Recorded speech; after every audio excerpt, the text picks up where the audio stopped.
Morning, colleagues. Morning, Cecily. Please, Morning. let's all take 5 minutes and wait for others to join. Okay, I'll just.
Good morning, colleagues. Morning, Cecily.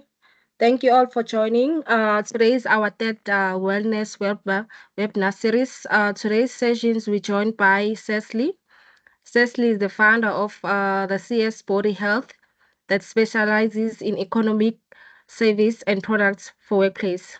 She's also a trained physiotherapist. Cecily has completed her master's through research in economics offices, that exercise and neck pain at UCT.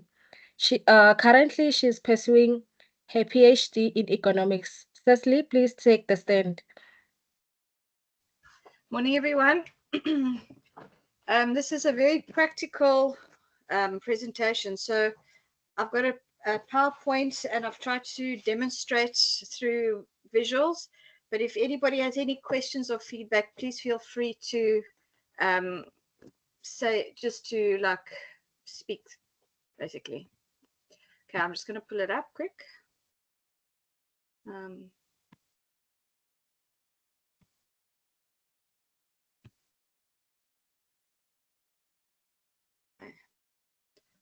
all right, so as you can see, I've aged. Okay, so my areas of expertise, I work a lot in manufacturing, warehouse distribution, LPGs, and obviously everybody does a lot of office ergonomics, and I do healthcare. All right, so we're focusing on ergonomics in the office environment. Um, so let's start with what's important about ergonomics in daily life. So basically, I think ergonomics is a new legislation that was enacted in 2020. So it's happening more frequently in the workplace. But the point of ergonomics is basically to improve the effectiveness of human activity, okay, and to reduce this discomfort of people while they do their tasks, and to also reduce disease and injuries associated with humans performing their tasks. So that's actually what it is. It's quite broad, actually, and it normally combines quite a few disciplines. So you'll get people from engineering, you get people from the social sciences across the board. So ergonomics as like I said, it comprises a whole lot of specialities. And when we're looking at ergonomics, you have to consider the system. So that's how different departments to create something. So in a manufacturing process, it's a bit simpler to understand. So you start with your raw materials, and you go through all the manufacturing processes, you end up with a product that you then distribute, and then you've got all the support services, how they interact. And sometimes there can be a problem with the interaction between departments that can cause stress for people or can cause a breakdown of the creation of the product. So ergonomics will actually look at that. So physical elements of ergonomics, that's how people, what makes us humans, like the heights, the, you know, all the dimensions, our anatomy, our physiology, how we move, how we fit into our environment, how our environment influences us, how we heal is actually very important. To machines is that we're constantly healing. So we have constant stresses that impact on us, and then our body has to then deal with that and then heal from any stresses that overload the body. And then the other element would be the environment. So that obviously influences us directly. Things like sound, things like lighting, air quality, ventilation, temperature, things like that. Somebody's got their speaker on.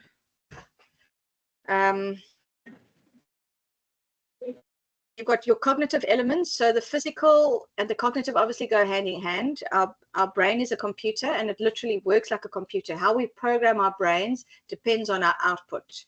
So, and how our brain functions will determine our ability to focus, our ability to retain information, to make decisions, to work under pressure, to learn new skills.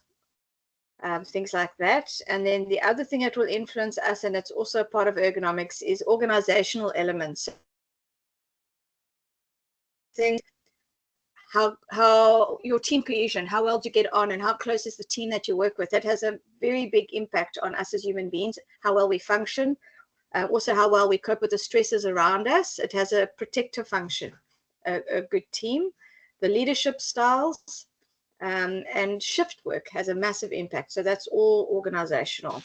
Does anybody have any comments, questions? No? I'll keep moving. Okay. So I'm going to dive straight into office ergonomics. At your desk, presumably. As we talk about the different elements, have a look around you to see what is applicable to you. Okay. So one of the biggest and most common health problems for people in the office is back and neck pain and headaches. Okay, and this is very much related to slouching in a chair. In fact, even slouching at home in front of your TV can also cause back pain. In my 20s, I got a slouching in front of the TV. Okay, so if you look at the top two photos, you can see that first lady, she's slouching because her monitor is too far, and that's a very, very common scenario. A lot of people focus massively on their chairs and they forget about their monitor placement. So when you slouch, because if your screen is too far, it's inevitable that you're going to lean forwards and work like that. So if that is you, you must really consider that your monitor is too far. The other thing that will cause people to slouch is if your chair is too high. So that guy on the right, if you look at him, you'll see his feet are wrapped around the casters of his chair. And that's normally a sign that your feet are not properly on the ground. And so that means you can't lean back in your chair. You're going to lean forwards so that your feet can touch the ground. And that's going to change the curve of your spine and slouch. Now, the problem with slouching and changing the curve of your spine is that it loads the spine. So we tend to get a lot more problems with the spinal discs, and you tend to also get a lot more neck pain and headaches. Okay. So the other problem to do with poor office ergonomics is neck and shoulder pain. I did my master's with shoulder pain, and shoulder pain and neck pain in office workers occurs at a higher rate than the normal population. So there are different reasons why people will get neck and shoulder pains. One of them is if you see that lady at the bottom right, the one with the red. Resubmission. Sorry? The lady at the bottom right, she's got 2 red dots. So if you look at, she doesn't look comfortable. You can see she actually looks quite stiff and quite tight. And the problem, besides being too upright, is that her elbow angle, her arms are too close to her. So if your arms are too close to her, you'll feel that the muscles in the shoulders and the neck pulling tight. Okay, so that's a very common cause. Then the other common cause will be, if you look at the top left, you'll see that lady is typing, but she's got very little support for her arms. So if you guys all take your arms off your desk and you just let them hang sort of in the air, you'll feel that these muscles have to work very hard to keep them from dropping. So if you don't have a support for your forearms, you're going to get a lot of upper trapezius pain. Yes. We can't see your slides. The You only thing can't. we can, yes, the only thing we can see, the slides is there, but we only see the first page, only your Hang on. face. Oh, hang on. Do you know what? Maybe it's because let me take the camera off and then maybe you'll see my slides. Is that all right? Okay. Let's try that. Okay. Sorry, guys.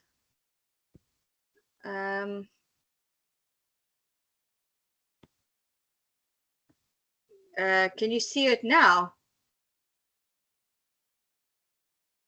Yes, we can. Can you see the slides now? Okay. I'm going to go back. Cecily, I think maybe just put it in presentation mode as well, so that we don't see the deck on the side. Sorry. I missed that. Deck on the side? Yeah, if you can just put it in presentation mode. It is. Otherwise. Oh, right. It is actually in presentation mode. I don't know why it's not doing that. Just Let's on the bottom of the screen, that one that looks like a glass. Yeah, slideshow. Yeah, click that one. Is that better?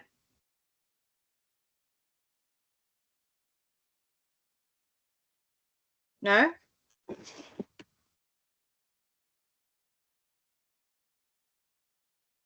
Did that work? No, it didn't. Hi, Cecily, you're probably sharing the wrong screen. You're probably sharing the wrong screen.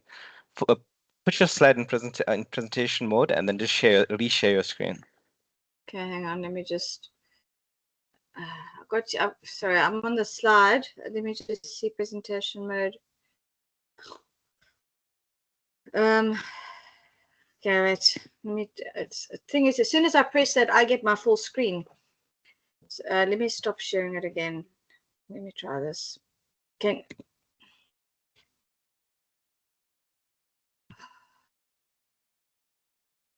me try this now. Sorry, this. I'm going to stop sharing and then share again. Are you guys seeing anything? No. No.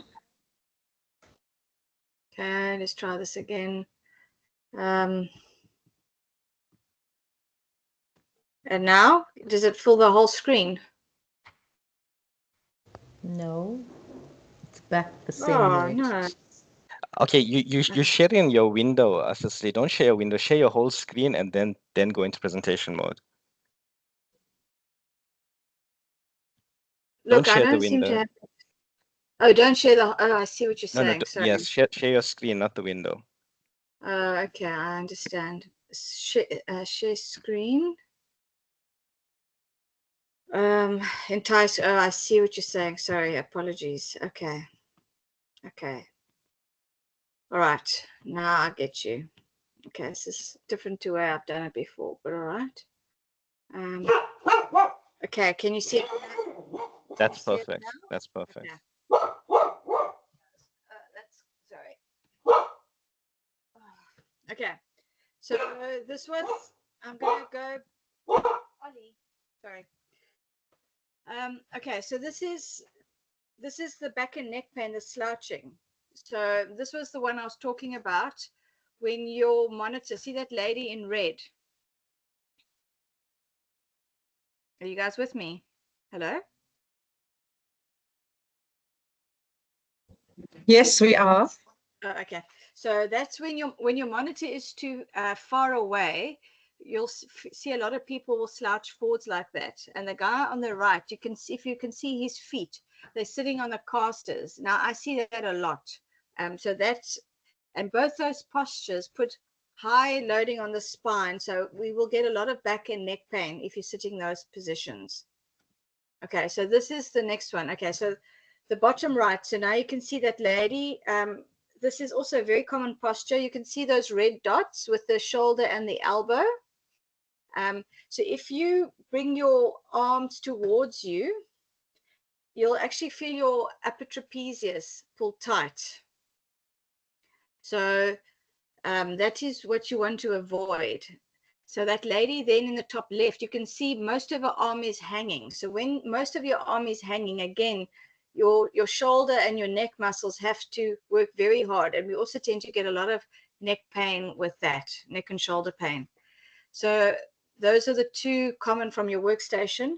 But stress, working under time pressure, stress, that goes directly to your shoulders. So sometimes you can even work in the best ergonomic posture, but you're still going to get neck pain if you're under stress. And yeah, you actually get an inflammation in those muscles. Then the other thing to be aware of, which I've also seen a few times, is if you're sitting under the aircon, so or with an open window on your neck. So sometimes people find that in the mornings when they wake up, they've gone to sleep with a draft on their neck, and they wake up stiff and sore because basically with a cold draft, you're slowing the circulation down and you start to impact the chemical reactions that occur in your muscle, and it causes an inflammation. So make sure you're not sitting under the aircon. Or if you are sitting under the aircon, you actually need to move your desk. And poor lighting will definitely give you neck pain, because if the light is too low, your eye muscles have to work very hard to be able to focus. And when the muscles have to work hard, the neck muscles go into spasm to give them a stable base. And then you end up with neck pain from muscle fatigue, from overcontraction of the neck muscles, which leads us to visual strain. So 58% of computer users report eye strain. So basically, if you're working at your computer for more than 6 hours in a day, you are likely to get headaches and eye strain. So poor lighting, as we've just discussed, will also contribute to eye strain. And also certain fonts might look very nice, but they're very difficult to read. That will also, because it'll make the eye muscles work very hard so that you can decipher what you're reading. If you obviously have eye problems and too much blue light. So some people are particularly sensitive to what we call cool white, and they will get migraines. If you see some people turning the lights off, that's because they're light sensitive. They still need more light, but they need more of a yellow spectrum. Okay, then the other issue is reduced lung function. I don't know if you guys are aware, if you sit for too long, your brain goes a bit fuzzy. So you're sitting for more than an hour, the abdominal contents push up at the base of your lung.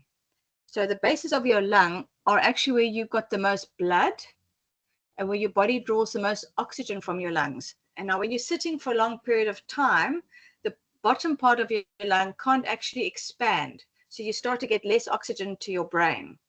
So that's one of the reasons we actually need people to get up and walk. You need to actually move quite frequently. Besides the loading on the spine, for your oxygen levels and your brain functions, you need to move. Okay, and then the other thing, I'm not sure how many of you are aware, but sitting puts you at a very high risk of heart disease. And it's quite interesting the way this happens. Basically, when you sit for too long, your body changes the way it metabolizes carbohydrates. So all the rice and the pasta and the bread and the sweets and the chocolates that we eat, those are all your carbohydrates. And when you sit for too long, the insulin levels are altered, and it will start to get what we call triglycerides. Now, triglycerides are the fats that your body produces from sugar, and they are those are the really bad. They put you at a high risk of heart disease, and also because the high levels of sugar will change your insulin levels, that it puts you also at a high risk of type 2 diabetes. So sitting for long periods of time puts you at a risk of diabetes and heart disease. And one of that is to actually just to get up and walk around. In fact, one study showed if you just walk a flight of steps every half an hour or hour, it will help to normalize how your body metabolizes sugar. So something very simple helps your lung function, helps your heart disease, helps your diabetes risks, and it also reduces this loading on your spine. Okay. Now, all good? Any questions? No? Okay. Sorry. Hello. Yes. Hello. Sorry, Yes. I just have a question. What is the benefit of rebounding, and how does rebounding, what do you call, impact the muscles, please? Rebounding. Yes, I'm not sure. Yes, What do you mean by rebounding? You mean you get those mini trampoline, Yes. Yes. So how does it impact, and how does it benefit and strengthen Your muscles. yes, how does it strengthen and benefit? Okay, so when you're jumping, actually, so in fact, there's more research that's come out now to show that doing a lot of squats, right, a deep squat, flushes the brain with blood, and it actually Alzheimer's. Okay, so that's very interesting research that's just come out. So when you're jumping on a trampoline, you are getting more of a squat. So you're also impacting your bones. So now the body has a philosophy, quite honestly. It's called use it or lose it. So the body doesn't like waste. So if you're not stimulating a certain part of your body, it will start to neglect that area, or it will start to absorb it. So if you jumping on the trampoline, number one, it starts to increase the loading on the skeletal bones, right? So you need on the bones, not the skeletal bones. The bones are skeletal. So on the bones. So you need that to keep up your bone density. So rebounding is very good for bone density. Then the other thing is your body, everything works on a feedback mechanism. So you've got a whole lot of sensors in different parts of your body. You got sensors for light, for sound, for touch, for taste. And then you've got sensors in the joints that tell your body where it is in space. And there's a whole feedback mechanism when it gets an input in the joint, how much to contract the muscle and not. So when you put compression into the joints, that actually helps. It's a tactile response. It helps your muscles to contract. So you'll get a better muscle contraction with that feedback mechanism into the joint. So you'll get and then the other thing is you're using more overall muscles when you're jumping on a trampoline. So it'll also push your cardiac output. So it will work the lungs and the hearts more. So it's quite an all-round exercise. I hope did that answer your question? Yes, ma'am. Thank you. Okay, so now if we start looking at setting up your workstation correctly, I think everybody thinks basically it's all about your chair. Am I right? Is that what everybody thinks? It's just the chair. I've been to some offices where they've literally had 12,000 Rand chairs, and that's like, say, 14 years ago. And everybody was uncomfortable. So your chair is only one element of your workstation. What's just as important is your monitor, whether your feet are supported. There's a whole lot of range of things. So, in fact, researchers found placing your monitor at the wrong distance, generally too far, is the most common problem of the workstation. And I will second that. And then the other problem that the researchers found is that people are not using their backrest. And that goes hand in hand with having the monitor far forwards, because the monitor distance has got to do with your with your eyes, if your visual distance. So if the monitor is too far away, when you're concentrating, you need to focus. And if your monitor is too far, you're going to then lean forwards into those high spinal loading postures that will give you back and neck. It doesn't matter how expensive and fancy your chair is, you're actually not going to use it. So also 13% of people, only 13% of computer users in their studies had a document holder, which, because if you look down too much, it puts you at risk of neck pain. So there's a correlation there. And most people actually do use their keyboard and mouse correctly. Okay, so one of the things that I want people to become aware of is that nothing works in isolation. So it doesn't matter how good your chair is. If you don't have the right monitor position, or you don't have the right footrest, or all sorts of things like that, you're still going to be uncomfortable. Look at your workstation as a whole. Okay, so let's start with the layout, because the layout is important. Now this chap, as you can see, lots of clutter, and this is very common. So the first thing you need to do is to reduce your clutter. Okay, so what do they say? Clutter attracts clutter.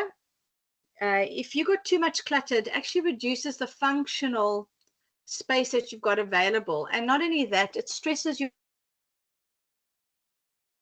because you don't actually know where to focus, because you're basically screaming at your mind, me, everything wants attention. So you need to order your workstation, reduce the clutter, get rid of everything that's not needed, the dirty cups, the dead plants, everything that is not required, put it away. Okay, and then what you need to do is prioritize the things that you do need. So if you don't use the phone a lot, put it far out the way. Don't clutter your work. Because if you have to get up to answer the phone every now and then, that's a good thing. It's only people who are on the phone for 3 or 4 hours a day need to have it close at hand. So if you look at that top picture, you'll see the usual work, the stuff that you use a lot, needs to be sort of elbow distance away. If you bend your elbow, you need to be able to access that, like your keyboard, your mouse, your stapler if you're doing a lot of things, whatever it is. Then if you use your phone a lot, okay, sure, put it closer. And then occasional work and non-working areas. So then your sphere of influence, it sort of broadens for the things differently. And then another thing that people really do need to watch out for is clutter under the desk. So if you look under your desk, is there something blocking your legs? Because I see that often. So sometimes people can't stretch to their desk because they've got stuff under the desk, or sometimes it's too narrowed. So often boxes of files or papers. Please take it away. And if you look under your desk and you can see boxes and files, please move it now and feel the difference mentally that it will do for you. To help you to relax more at your desk. The other thing is that this photo on the bottom right, this guy actually had his desk the wrong way around. So he actually had no leg room whatsoever. So he couldn't come close into his desk because that was actually the wrong side of the desk. We actually had to actually move the whole desk because of being back to front. All right, so let's go to the chair. So one of the most important parts of your chair is the backrest. So if you can see in yellow, you've got those curve in your neck, and then you got the curve in the lower back. Those curves are there to take the pressure off the bones and the discs in the spine. Okay. When you lose those curves, it increases the loading on the bones and the discs, and that leads to back pain. So if you put your hand in the smaller curve, and this chair should support it. Sometimes you'll see, I've seen this quite a lot, people can have chairs that have got almost like a dial that you can turn, and you can move the backrest up and down, and they don't realize they can do it, and then they can tighten again, because you want that curve to be in the small of your back. So if you're sitting on a ball, some people sit on a ball or on a knee chair. The problem with those is that there's no way for the body to relax in that S. So if you've got a ball or a knee chair, eventually you're going to end up slouching as your body gets tired. And slouching is a very high loading posture. So it puts you at a higher risk of a disc prolapse. Okay, so it needs to support the whole part of your spine. And then also it needs to tilt backwards. So actually this picture, the guy is actually sitting too upright. You actually need to have that gangster look where you're leaning backwards, the one that everybody feels guilty about. Okay? Everybody thinks they need to be upright like the Victorians. That actually loads your spine significantly. You need to be leaning. Okay, the other part is the thigh support. So some people are very big and only half of their thigh fits onto the base of the chair. So we call it your seat pan, right? That's the base of your chair. So if you look at this picture, you can see she's not using her backrest. She's actually got something there that pushes her forward. And sometimes people have those sort of backrests, those net things. The problem with those is they push you away from your backrest and they reduce the support on your thighs. And you can actually get a lot of pressure and discomfort in your thighs. In fact, on aeroplanes, they worry about DVTs because of that type of pressure. So I actually don't really like those. If you're using a net, make sure it really is because your backrest isn't working properly and it's not because your monitor is positioned incorrectly or you don't have a footrest. There could be other elements, and if you fix those things, then you can use your backrest, take that net away, and then you've got good thigh support. The other thing to be careful of is that the base of your chair isn't tilting forwards and throwing you forwards, so that you're sort of sliding, that you're leaning, you'll basically be slouching again. But the other problem with that is that the spinal muscles will overcontract. And when your back muscles contract, you get more back pain. Is everybody with me? Any questions? No? Hello? Okay. So how do you know what is the right height for your chair? Okay. So you basically want to make sure that your knee is only slightly lower than your hip, not massively. See on the right-hand picture, there the knee is much lower than the hip, whereas you want it to be only slightly lower. What you also need to be care of is that the knee isn't higher than the hip, because there you will get both knee pain and back pain for different reasons.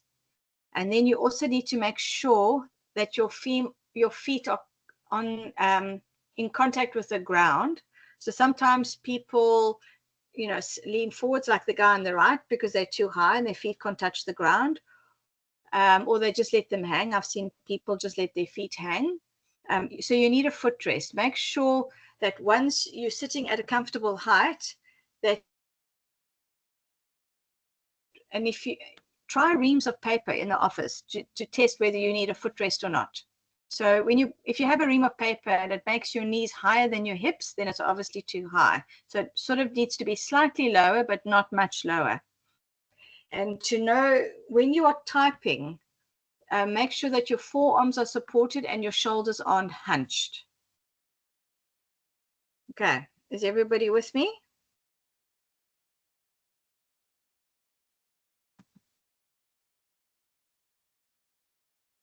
This is the backrest angle. So if you see the guy in green, that is the correct posture, is to actually be leaning backwards in your chair. So when you're upright, like the guy with the red chair, there your spine is loaded about 100 kilograms.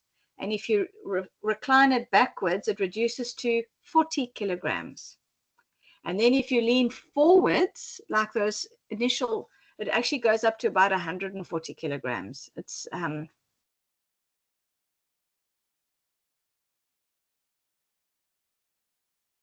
a footrest. So footrest will support about 18% of your body's weight. So they actually give you quite a quite a lot of support. It'll make you a lot more comfortable than you think.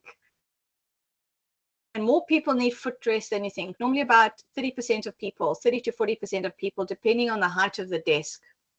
So the desks can vary between, say, 74 and 76 centimeters high. And if your desk is about 76 centimeters high, you're more likely to need a footrest. And if you look at this picture, that's a very common scenario. People's feet are slightly touching, but not firm on the ground. And that means you can't rest and relax.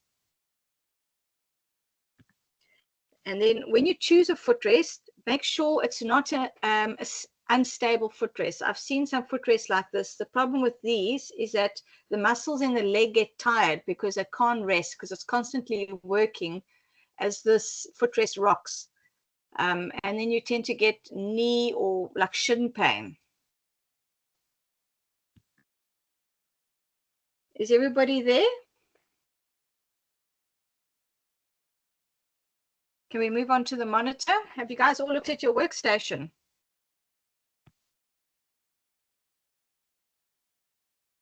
Okay. So the monitor placement, it's very important to make sure that your screen is positioned straight in front of you. And if you've got two screens, that you are looking at where the two screens meet in the middle so that you're not rotating your neck to one side.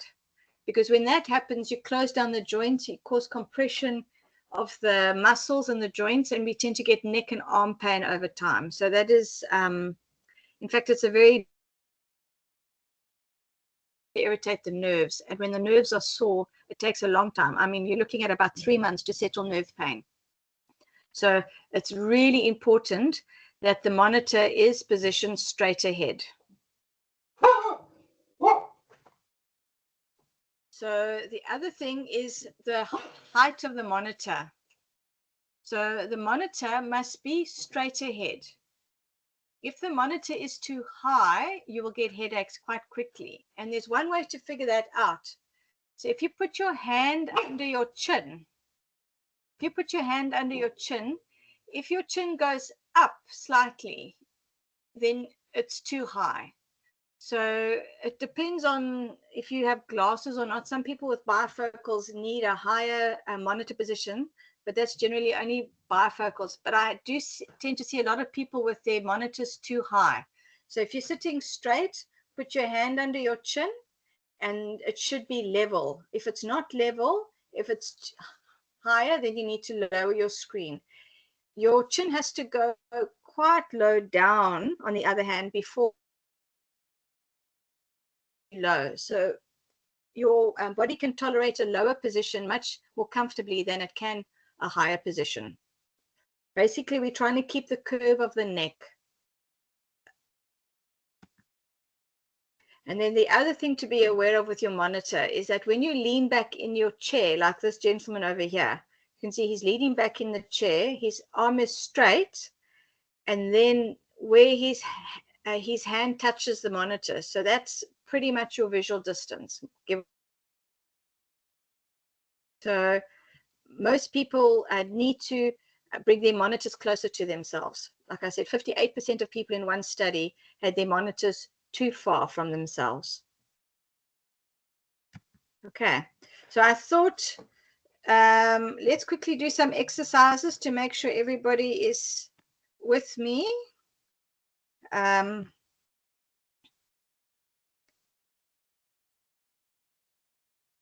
there's a chat.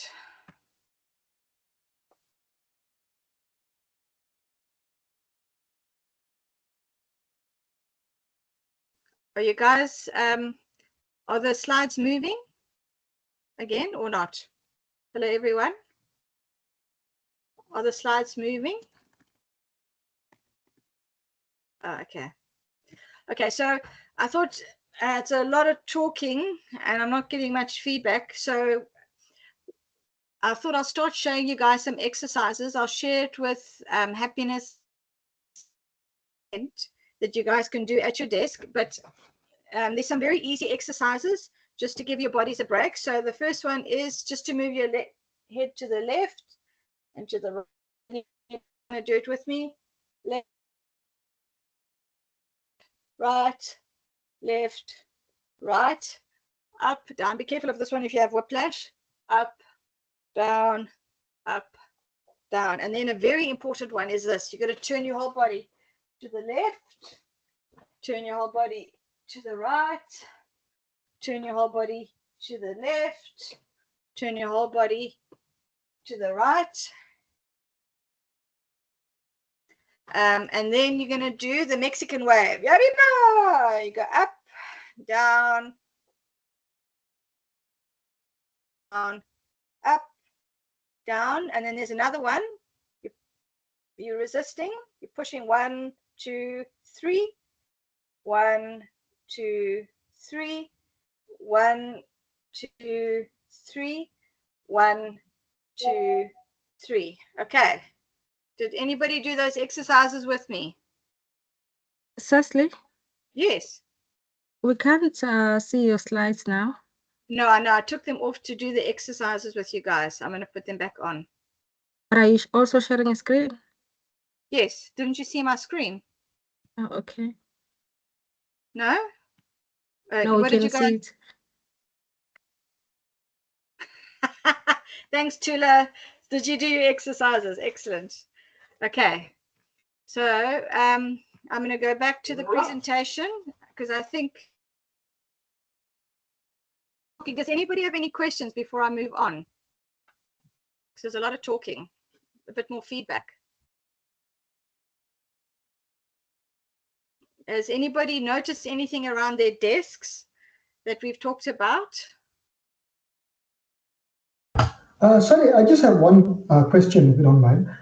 Yes. I have a visual disability, right? Now, Yes. I've got a problem in terms of my hearing. My hearing, I've been having a significant hearing loss over the past few years. Can you recommend some remedies or some postural remedies, to improve my hearing, and some recommendations To improve your hearing. would be good. I think, look, the problem with hearing is look, the hearing is influenced a little bit by the upper neck. Is probably going to be the only part of your body that will influence your hearing is the upper neck. So the position of your neck. So remember earlier when I had the slides up, I said to check if your monitor too high or too low, you put your hand under your chin. So if your chin goes up, that's going to be a too high position for your monitor. So you can look down quite far. It's only when you look down like that it becomes an issue. So in terms of your hearing, make sure your chin is in the middle. So when you're looking at your screen, that your chin is there.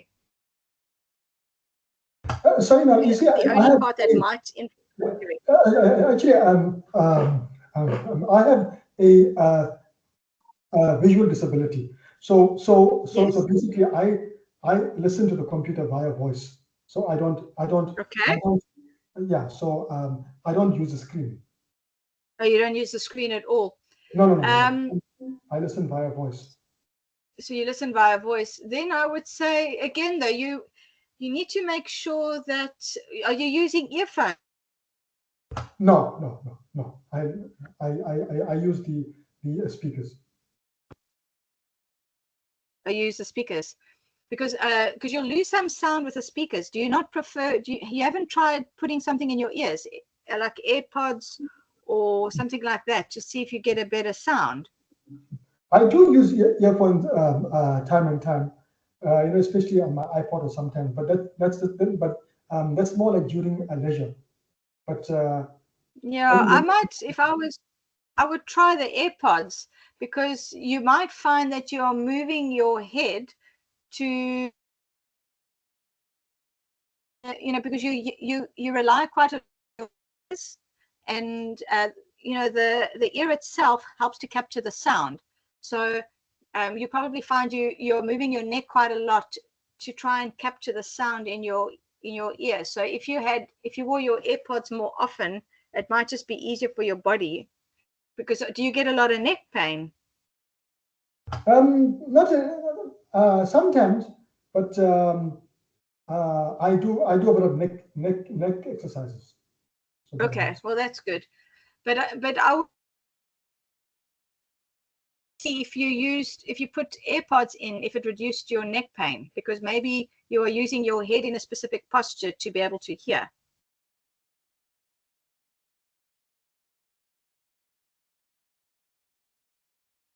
Bad neck posture from too much computer time. Okay, yes. So that's Ravin, that's a nice question. I would the exercises we did now are quite nice. They are just general exercises. The thing is, people, when you turn your head left and right, sometimes you actually need a hand, because people start to lose movement when they're sitting still for too long. And if you don't maybe assist your body, you might aggravate that. The only thing to be very aware of exercises is that you never exercise into pain. In the old days, we used to say no pain, no gain. Now, the problem with that is you actually create injuries, because pain is it's a red flag for your body to tell to say something is wrong. So if you're comfortable, you should listen to it, because everybody's different. What's easy necessarily easy for someone else. So you never exercise into pain. You never compare yourself to anyone else. But in terms of correcting bad neck posture, I think like actually just getting your body to move, this one will actually help a lot. So if you sit upright and you turn your body left and turn your body right, it actually, that loosens up the upper back where your fight and flight nerves are. So you actually need, and it'll also help open the lungs. I would suggest the plank is probably a good for bad neck posture. Are you guys familiar with the plank? You know, that one where you go on your hands and knees?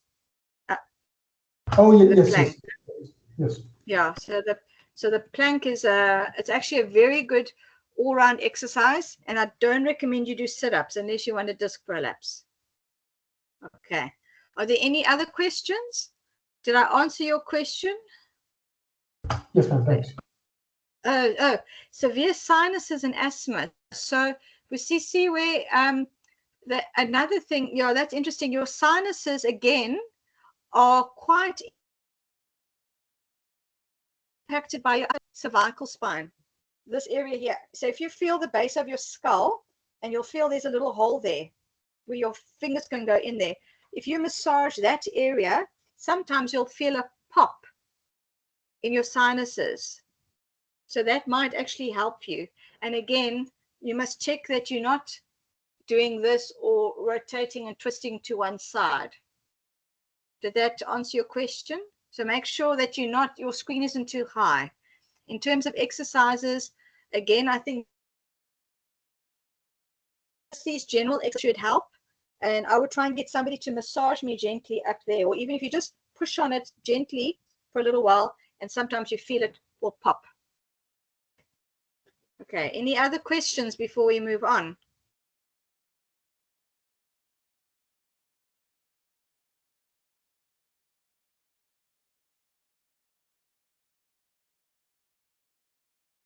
Okay, I'm going to move on again. All right, so you guys said I must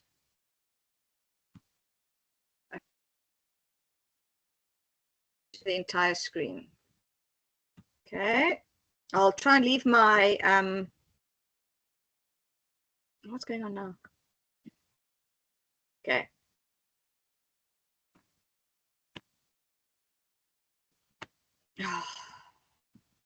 This, I don't think it wants to.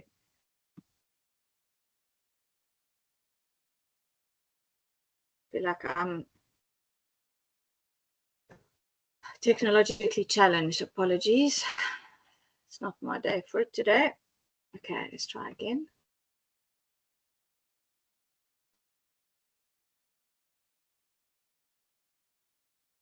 I think as soon as I keep my camera on, it doesn't want to. Okay, there we go. All right, so these were the exercises that we were just doing. It says driver exercises, but I think it's a very nice set of exercises for, well, we only did the top two lines. So that's left, right, up, down, up, down, turn, turn, arms, and then the Mexican wave. Okay, we'll do the other ones later. All right, so arm rest. So this muscle, this picture that I've chosen here, yes, okay, and this causes a lot of discomfort for people. You can see how it attaches to the base of the skull, the shoulders, and to the thoracic spine. So it actually creates a diamond on each side, okay? So this muscle is impacted a lot with arm rests. So the point of your arm rest is to ensure that this muscle isn't working too much, because this muscle will, and some other ones will work to support your forearm if it's not supported. Okay, so now this if you need an armrest or not depends really on how deep your desk is. So this gentleman over here, he's actually got his desk is deep meters. So you generally need at least a 50-centimeter desk. A lot of desks are about 74 centimeters, and then there's enough space for you to put your monitors, your papers, your keyboard, your mouse, and to still support your forearms on your desk. But if you've got a narrower desk like this, so you see over here, that desk is so narrow that if this lady doesn't have an armrest, her arms are going to hang. Okay, and this is when, so depending on whether you, on that. But if you'll see over here, she's got a set of drawers. And if you, okay, you can't see it here. This guy doesn't have a set of drawers. So that gives him more space to move up and down. The problem with these desks are that or low you can set yourself. So you need a much better chair if you've got an awful desk or setup like that than if you've got most offices have bigger, larger desks, and then the chair becomes less important. So when you don't have a very nice desk, you need what we call a multifunction armrest that can move up and down, in and out, and it can normally slide forwards and backs. And the whole point of that is so that it has to become an extension of your desk to support your arms so that your computer and your laptop, etc., can fit on the desk. Okay. Any questions? Okay, so the keyboard, most people use the keyboard correctly. The only problem is that if, like this lady, I showed you this slide earlier, or this picture earlier, her keyboard and everything is too close. And that means that diamond-shaped muscle, that upper trapezius muscle, will contract. So if you put your arms in front of you on the desk, you'll feel these muscles are relaxed. And as you bring your hands towards you and you'll drop them, you'll feel these muscles will start to contract. And that's the problem, particularly if you're typing close to your body. After a while, these muscles will get tight and you'll start to get shoulder pain. It's the same thing with the mouse. If you see her right arm is positioned to the side, so if you hold your mouse and it's not in line with the shoulder, more or less, the upper trapezius starts to overact and then you'll start to get more shoulder pain. So it needs to be sort of in line with the shoulder and supported on your desk. The matters if you've got either very small or very big hands. So if you've got a very big hand, you need a mouse that will support your hand. If it's too small, you might get spasms in the hand. And if you've got a little hand and a big mouse, again, you'll start to overactivate the muscles in your hand that can lead to some hand pain. Okay, now the telephone really is only an issue if you're on it for 3 or 4 hours or more a day. And then you definitely need a headset. Earphones or the old style headsets, but I think we're moving away from landlines. So generally headphones are recommended. And then always try and keep your head in the neutral position, because if you're doing this and you're typing, you're going to get neck pain. Now, this is a very difficult thing. Working with papers is a very difficult challenge because we're not quite in a paper-free society. Papers at our desks, and particularly people with a book, I find this is really a challenge for them because they have so many papers that they've got to deal with. They tend to push everything far away, and they end up with those forward poking chin postures that really cause a lot of neck and back problems. So you need to try and organize your papers and limit them as far as possible. So if you look at this slide, you'll see documents. The idea of a document holder is to stop you looking down too much at your desk. I don't generally find most document holders very good. They're quite flimsy. And what you can actually do is just use if you look at that lady there, she's got a stapler that supports the page in an upright position, and then she doesn't have to look down all the time. So she just puts it again. So you can either put something else next to you, just to the side of your screen, and then you can put your paper that you're working on there and just put either put it on a clipboard or use your stapler to keep it upright, and then you'll find it'll be far more comfortable just to transfer the information across. The other thing is over here, if you're doing a lot of writing and then typing, and it's those people often struggle. So you can do a makeshift writing board. So if you use an arch lever folder, you can see that blue one that she's got there, and it's a makeshift writing desk, and then it puts you in a far more comfortable position while you're writing. And then when you type, you can either flip it onto yourself or put it to one side. Okay. Now, lighting is very important in the office space. And as you get older, I didn't put it on here, but people in their 60s need 3 times the amount of light that people in their 20s need. So you need a lot. As you get older, your body is going to need more light. So we said if you're working at a screen for more than 6 hours a day, you're at a risk of visual strain, and also the amount of light. So you need at least 500 lux. So Ashley asked me yesterday, what's the average lighting I see in offices? Generally, it's about between 280 and 350 lux. A lot of offices are too dim.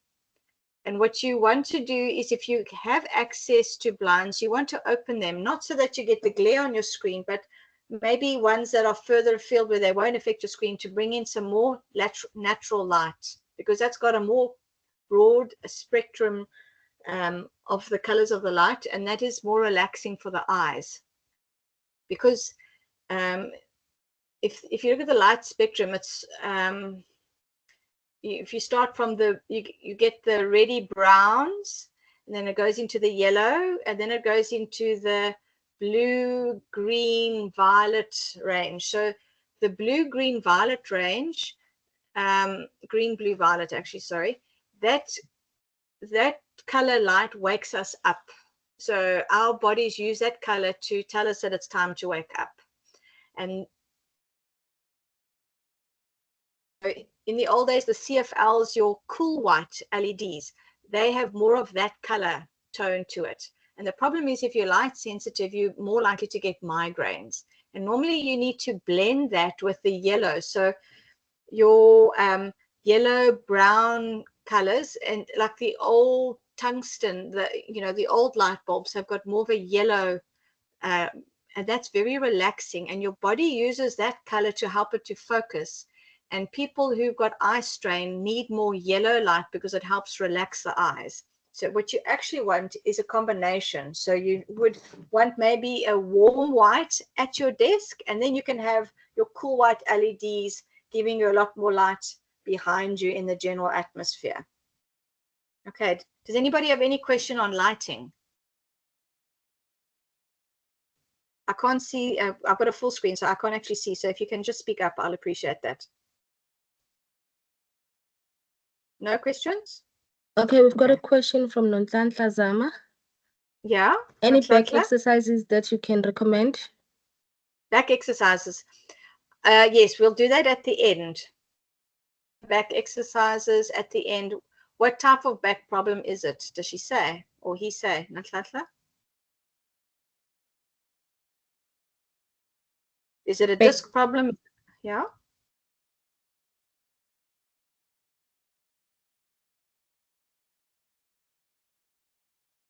The plank is actually a very good back exercise, because the stronger your stomach is, the better. But sit-ups will give you more back problems. So one of the best ways to strengthen your stomach is through the plank. Do you guys know what the plank is?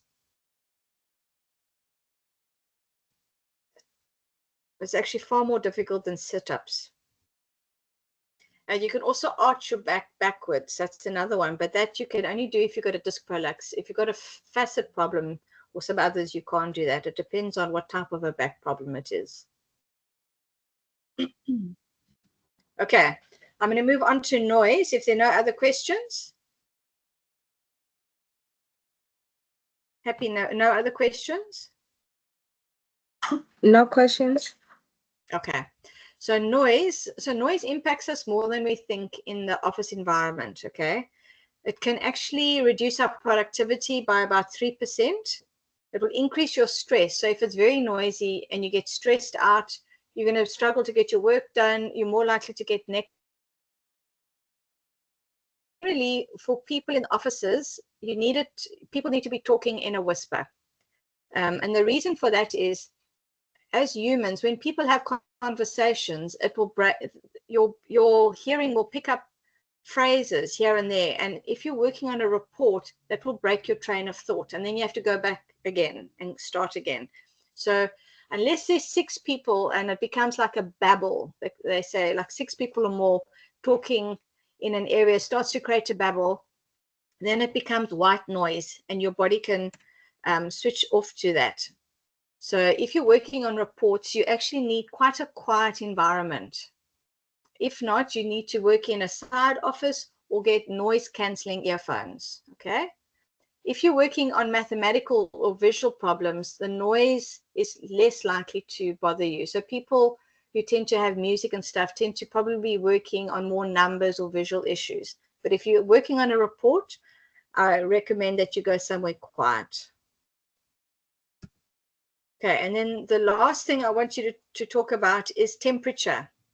So there is a range of temperature that humans find very comfortable in an office environment, and it's between 21 and 26 degrees Celsius. And generally, men generate more heat because they've got more muscle than women, and so they generally like it cooler because whenever you use your muscles or you have your base metabolism, 80% of the energy that your body uses up creates heat energy. Okay, so that's quite high. So the more active you are, or the more muscle you've got, or the higher your metabolism, the more heat your body's going to generate, and the cooler you'll want your environment to be. So women generally have less muscle than men, and so we tend to like it warmer. So other than hormones and stuff influencing, that generally tends to be, they call it the batter of the aircon. Okay, so but generally between 21 and 26. And also people in different countries. In fact, there was some research like Asians, because they, well, not all of them, but some of them, as a population, they may be slighter than we are on this side, and they generally tend to like it warmer. In fact, they tend to be 26, 27. I find that quite interesting. Okay, so that's, please be very aware that the aircon isn't blowing directly on you or over you, because then you're more likely to get aches and pains because of that. Okay, so let's go back to the rest of those exercises.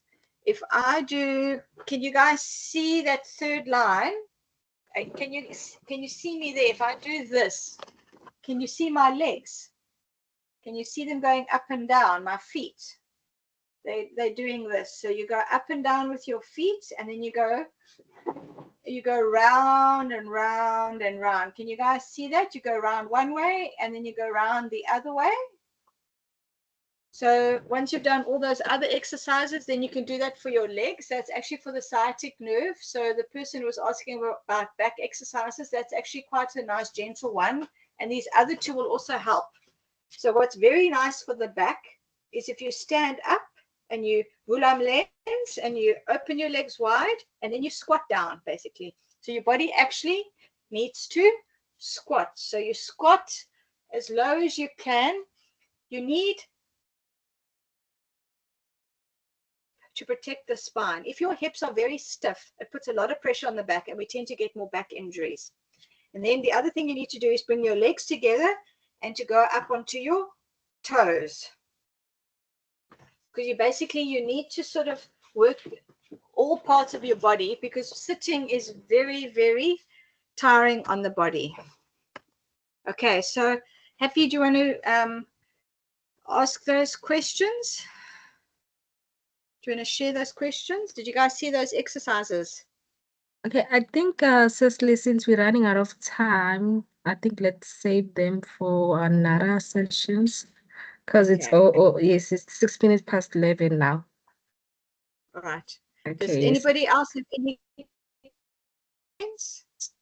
Tula, your hand is up.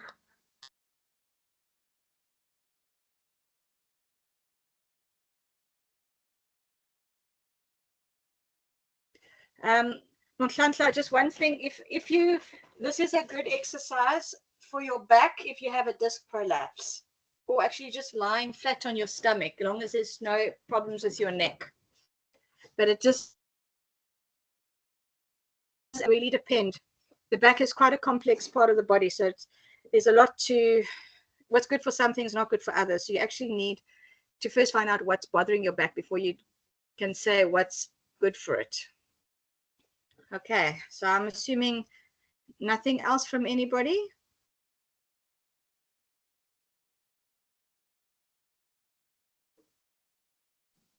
No questions. Okay, thanks everyone. Thank you, colleagues. Thank you, Cecily. Bye, everyone. Okay, bye-bye. Hey, I'm glad colleague that was saying.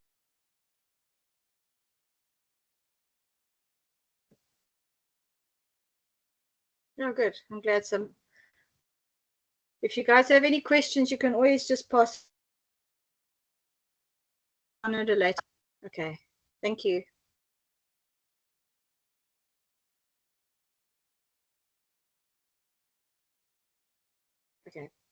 Okay, bye.